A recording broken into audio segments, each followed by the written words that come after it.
Hi, I'm Rob Cosman. Welcome to my shop here in New Brunswick, Canada. We're going to do a hand plane review of a Taylor known as Tay Tools, the number 6 copy of a Bedrock. Tell you what I think, see whether or not it's a good deal. Stay with me.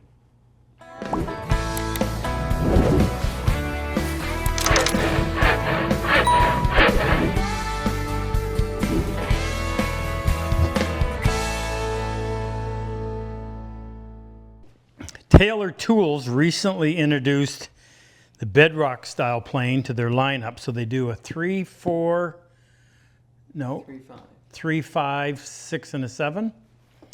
In case you don't know what those numbers mean, it refers to the length of the plane and the width of the blade. I'll explain that when we actually talk about it. Now, in case I use the term Bedrock and you don't know what I'm talking about, so this was the Bailey, and this was the Bedrock. Most of the Bedrocks they stopped making somewhere in the 1930s. Now, the easiest way to tell them apart is, for the most of the time, although not in the beginning, the Bedrocks were flat across the top, and the Baileys were rounded over like this. And if you dive a little bit deeper, the way that the plane is adjusted, and the adjustment I'm talking about is how do you close the throat to control tear out. And on a Bailey, you had to remove the lever cap, the blade and chip breaker, access these 2 screws right here. The single screw, usually in the back, would move the whole thing forward, but it was all guesswork because you were trying to adjust the gap between the trailing edge of the sole and the blade, and trying to do that with half of it sitting over here made it rather tough. On a Bedrock, you didn't have to remove everything. I'm taking it off just to show you what's underneath. There's 2 pins. These are screws that hold it down. These are pins. So with this in place, meaning blade, chip breaker, lever cap in place, you access from the back side. There's 3 screws. You loosen the 2 outside ones, take the center one, move the whole thing forward while watching to see the gap close when you get it where you want it. Mind you, there was another bit of adjustment. As you move the frog forward, it sat on a ramped surface, and the blade would project, which means you'd have to be pulling the blade back and then going back and adjusting until you got it where you want it. But a lot more convenient than this style. Most people don't even know about that feature because of the prevalence of the Bailey without having that feature, and it was such a pain to do with this one that you might do it once, but you'd never do it again. So, now that you know the difference between a Bedrock and a Bailey, this is the number 6. We'll open it up and have a look, and I'll give you my opinion. Okay, so Jake's already opened this, but this is essentially how it came. Shipped UPS. It's a pretty heavy-duty cardboard box. That's that double cardboard. So, and if you look at this, so my first impression is that this should keep the damage to a minimum, because that foam, and that's that high density stuff, although it's not the full depth of the box, there's enough of it there, I would imagine, to keep that from banging around front to back. So take this out. There's some pretty heavy duty cardboard. It's in a sealed plastic bag that, no, not sealed.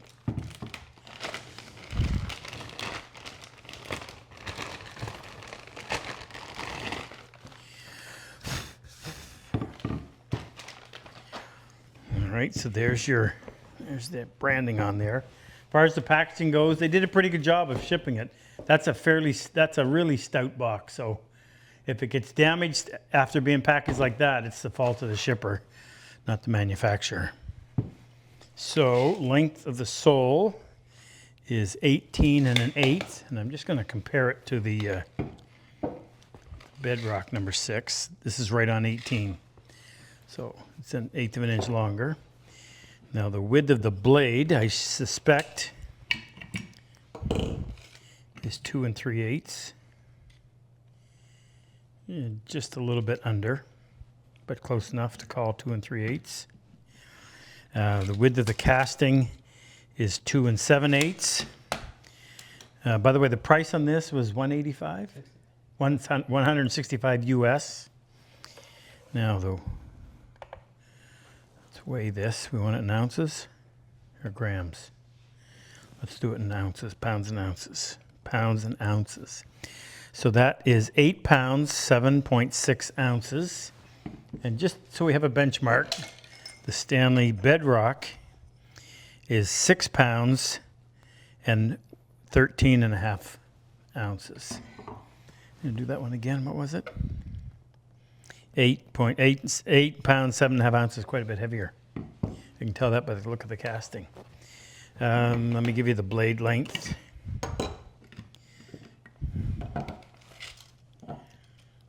So it is 7.5 inches long. Now I may as well measure this too and tell you how thick the blade is. Okay, the blade comes in at 115 thousandths of an inch. And the chip breaker, you can't do that without taking it apart.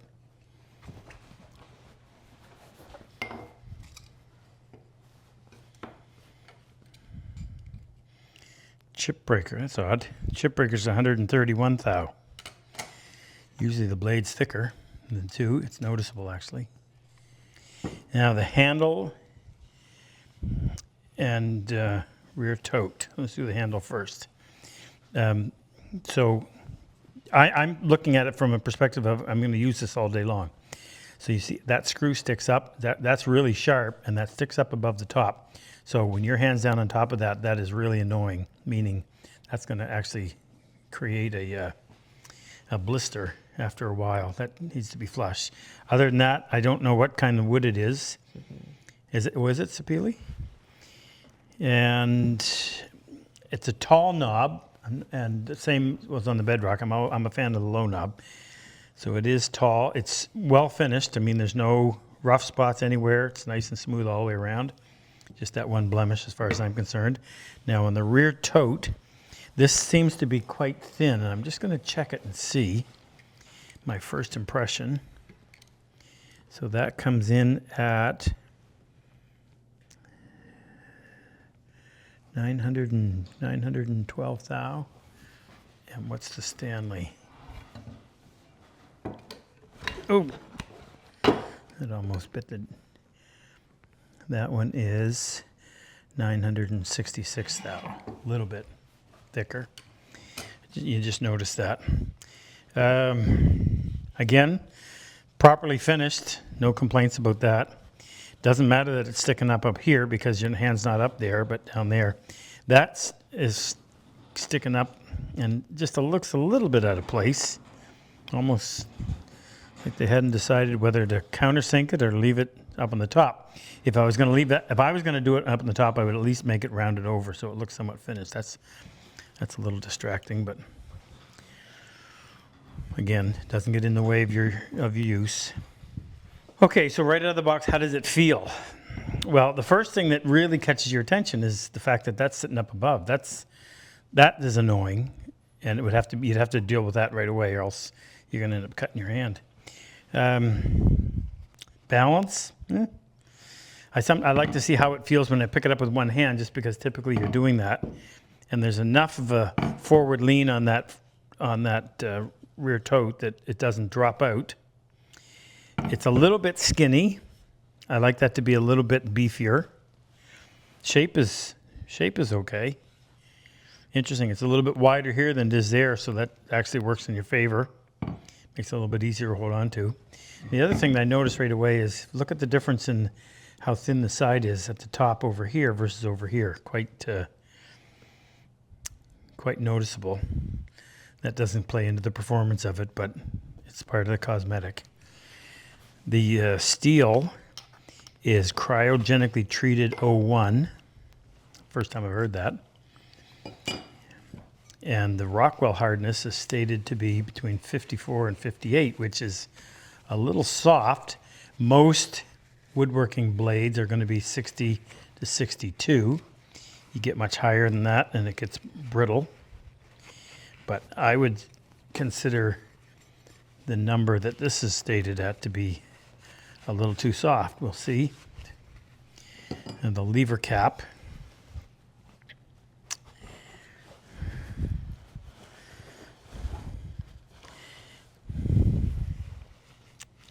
Got to remember the price point.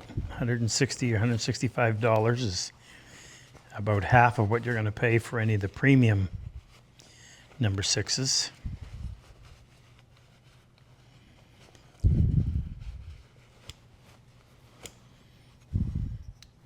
I assume that's a piece of bronze.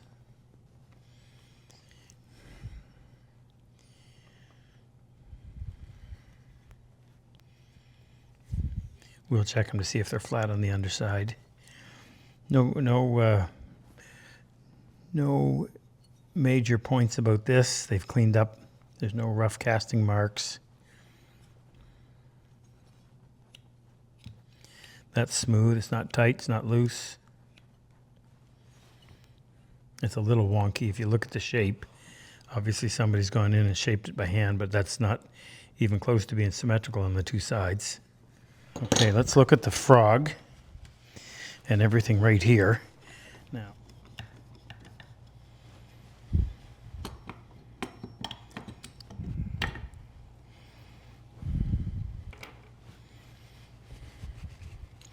give me a second, I'll clean this up and make it a little easier to handle. Okay, I'm just going to run my finger over the bottom. So this area is, it's not the best I've seen, it's not the worst, but when I run my finger from side to side, you can feel the difference in the height on all of these marks where the milling machine is overlapped. So I would say that that's not nearly as flat as it could be. That seems to be nice and nicely finished. Curious to see how much slop there is side to side. Yeah, not much at all. In fact, that's really close. There's very little. As far as the rest of it,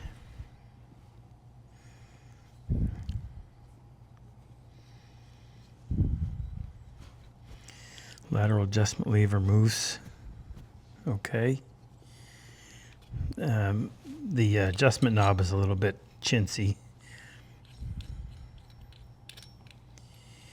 Now typically these ears on the frog, on the yoke, would meet in the middle. They're sitting down a little bit low. I don't know if that's going to make much of a difference or not, but well, actually it's binding right there. Travel all the way in here. Maybe it just had to be worked on a little bit. A little bit of a rough spot there, but seems to work.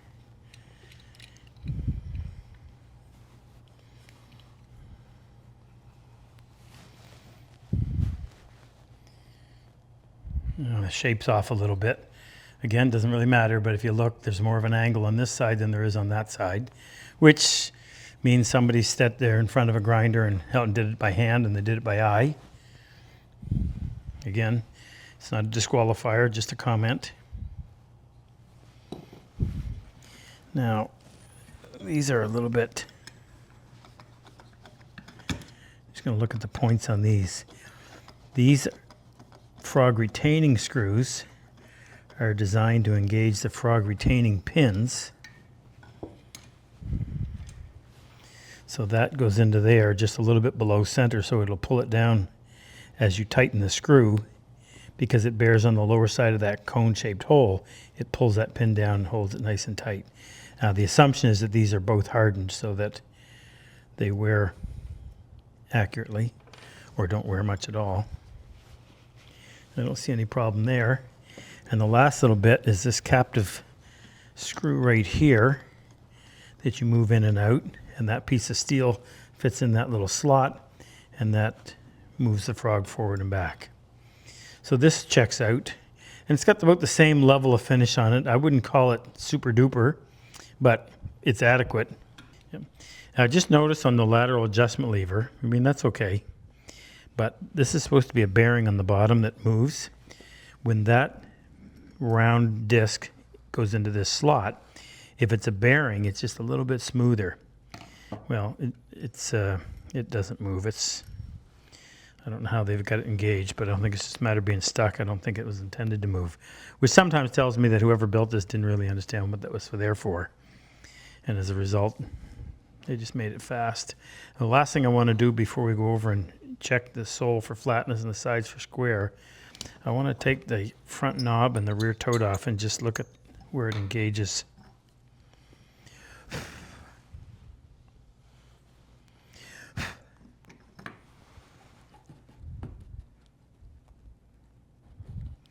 Now, as I turn that, it doesn't sit nice and flat, which may or may not result in a little less than perfect feedback when you're holding it. We'll try that when we plane. I don't think it's going to be a big deal up here up front, but it is in the back. If this boss underneath is not nice and flat, then the handle doesn't sit on there the way it should, and there's always just that little bit of sloppy feel.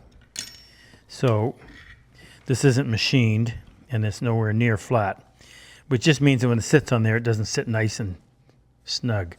And the bottom of this looks like it came right off of a bandsaw. That's not milled flat. I typically would go in and take a file to fix this and make that nice and flat and go to my shooting board and flatten this out so that when it sits on there, it's just nice and solid. Well, we're just going to try it as is. Okay, we want to check flatness of the sole. I've got the blade in place under the pressure of the lever cap, but I've got it retracted so it's not interfering. We'll set this on here. So I'm going to go with 1.5 thou first, which is kind of the industry standard. Set that up. All right, so it doesn't.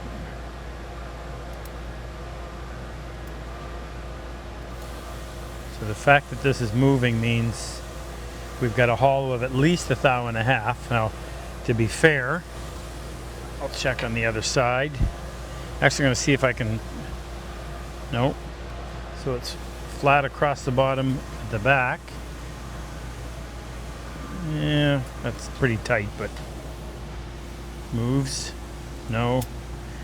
No. No. No. Yes. So we'll jump up to 3 thou. Obviously.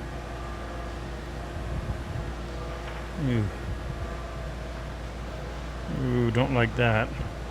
Makes contact here, here, here. Flip that around and see. Yes. Yes. No. No.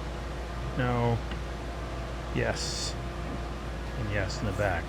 So now I'm just curious to see how far out that is. We'll go to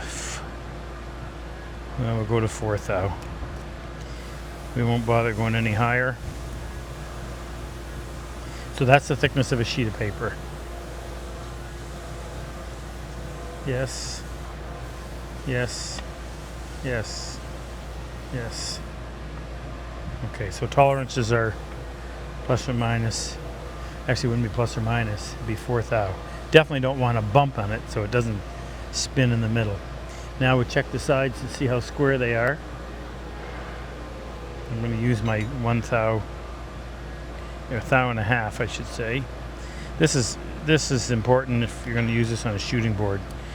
Sides are square, then you don't have to keep adjusting your blade every time you go from shooting board to bench. Well, we can do it this way too. Just sit down there.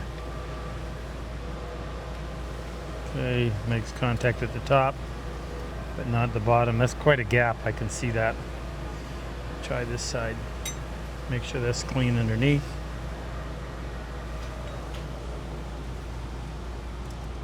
Makes contact at the bottom, but no contact at the top. We'll go to 3 thou.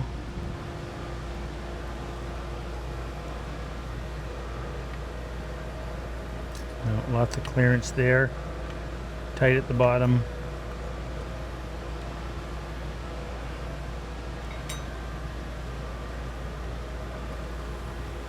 No. Tight at the top. I'll try 4 thou.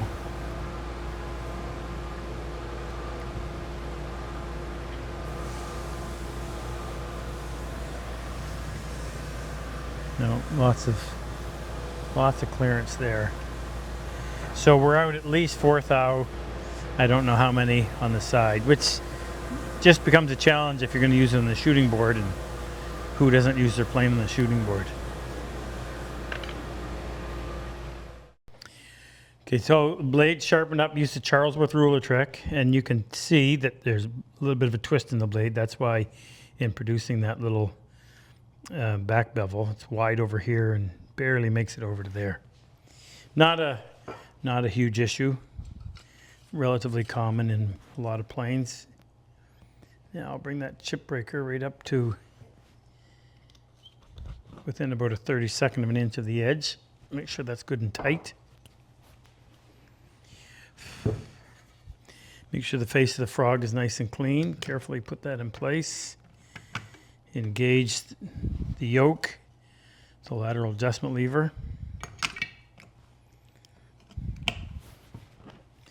Now, oh, that's way out. Pull that blade in. That needs to be a little bit tighter, by the way. Now they use a flat screw, cap screw, to hold the lever cap in place, and it has a tendency to slide on you when you're retracting the blade, which is a bit of a pain. I'm going to do this on 3 different pieces of wood. This is a piece of really soft yellow cedar. So while I'm planing, I'm spinning the adjuster knob till that blade engages. I didn't realize I had it so far in. There. Okay, it's off to one side, so we'll bring it around a little bit by pushing the lateral adjustment lever to the side that's high. I'm going to retract that a little bit more.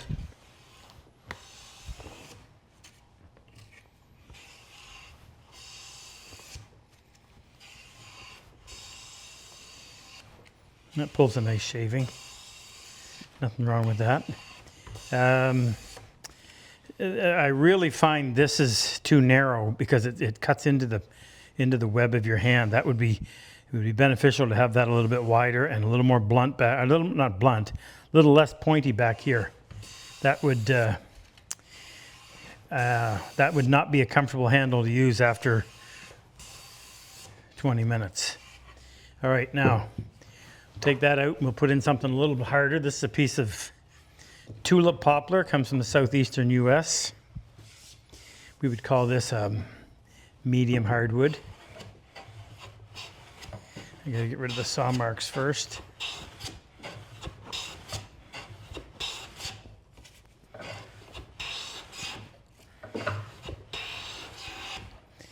I always worry when I hear that engage, disengage, engage, because if the sole is shaped like that, the blade is in the wood, but then as you get to the back side of that hollow, it lifts the blade up out of the wood and then it drops back down towards the end, which limits the thickness of the shaving.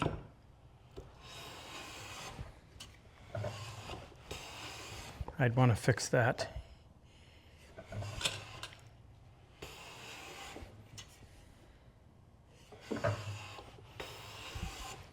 I had somebody else try this who's got a big hand, and he felt the same thing. So it's a real stretch to try to get to that knob from the position where the handle is. Okay, that's good. Now we have a piece of hard maple. So this is 1450 on the Janka scale for hardness of wood. I know the cedar is somewhere around 300, and the poplar I think is about halfway between the two.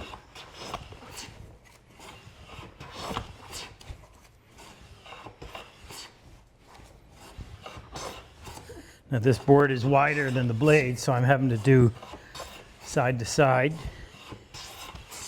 And you hear that same miss in the middle.